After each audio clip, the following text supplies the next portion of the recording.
So hello students, मैं आपका दोस्त सत्य प्रकाश आपके साथ क्वेश्चन नंबर 21 के साथ आया हूँ। तो क्वेश्चन नंबर 21 ये कहता है कि वैल्यू हमें फाइंड करना है 7 प्लस 4√3 ए मल्टीप्लाई 7 माइनस 4√3।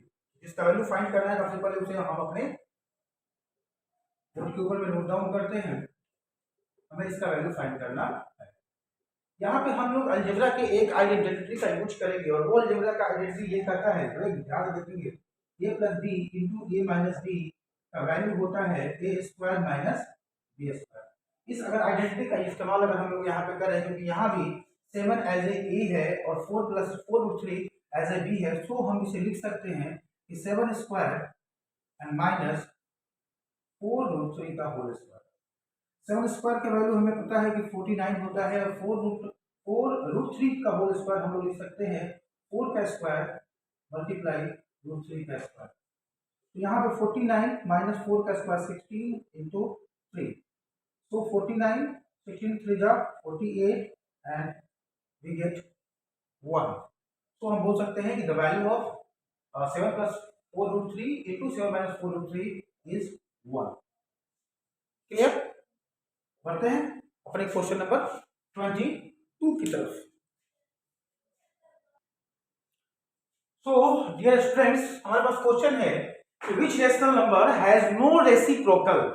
इसमें से किस रेशनल नंबर का कोई रेसिप्रोकल नहीं है। These all are reciprocals. अभी हम लोग इसकी चर्चा नहीं करेंगे। अगर हम -1 को लिखें तो हम लोग 1 नीचे में डिनोट कर सकते हैं, तो ये रेशनल नंबर हो जाएगा और इसका रेसिप्रोकल हो जाता है 1 minus 1 upon -1। So it's reciprocal. अगर करने पे भी नीचे में 1 आता है, सो इसका रेसिप्रोकल पॉसिबल है 1 बाई 1। और इसको भी अगर करेंगे तो ये भी 1 बाई 1 ही होगा, तो भी इसका भी रेसिप्रोकल संभव है।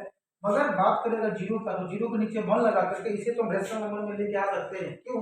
क्योंकि इसके ये इक्वल होता है p बाई क्यू के, और q यहाँ पे जीरो नहीं है, सो 0/1 करके हम इसे रेशनल नंबर कर सकते हैं। मगर 0/1 का अगर हम रेसिप्रोकल करें, 0/1 को रेसिप्रोकल करें तो ये 1/0 हो जाता है, और चूंकि डिनोमिनेटर q यहाँ पे 0 हो जाता है, so it's not a rational number. तो हम बोल सकते हैं कि 0 ही वो ऐसा नंबर है जिसका कोई रेसिप्रोकल नहीं होता है। तो your correct answer is a. Thank you.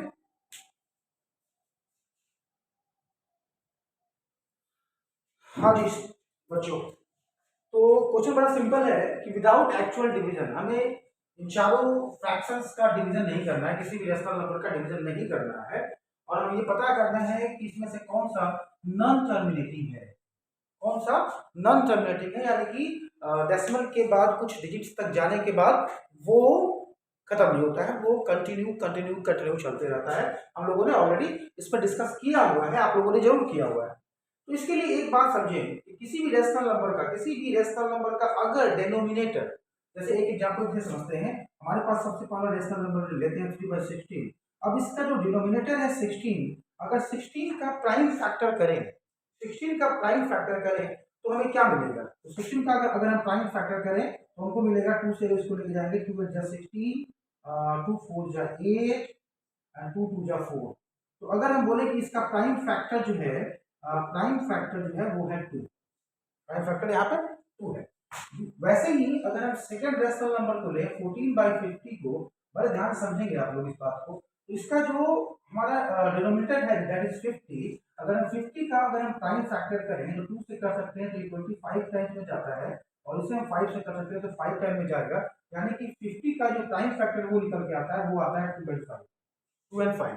वैसे ही अगर 125 का अगर हम लोग करें, अगर इस फ्रैक्शन को लें 13/125, और इसमें 125 का अगर हम प्राइम फैक्टर करने जाएं, तो प्राइम फैक्टर इसमें अगर करें तो इसे हम लोग कर सकते हैं 5 से 25 5 गेमिंग 5 से जाएगा, यानी कि इसका प्राइम फैक्टर सिर्फ और सिर्फ 5 मिलता है।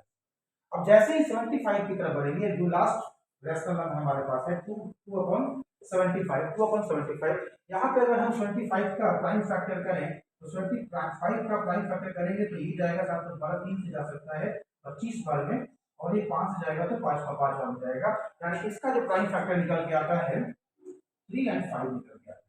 तो एक रूल समझ लें आप लोग, एकदम अच्छे से दिमाग में डाल ले, बिठा ले, किसी भी रेशनल नंबर के डिनोमिनेटर का अगर प्राइम फैक्टर 2 या 5 या दोनों अगर आता है तो वैसा रेशनल नंबर टर्मिनेटिंग होता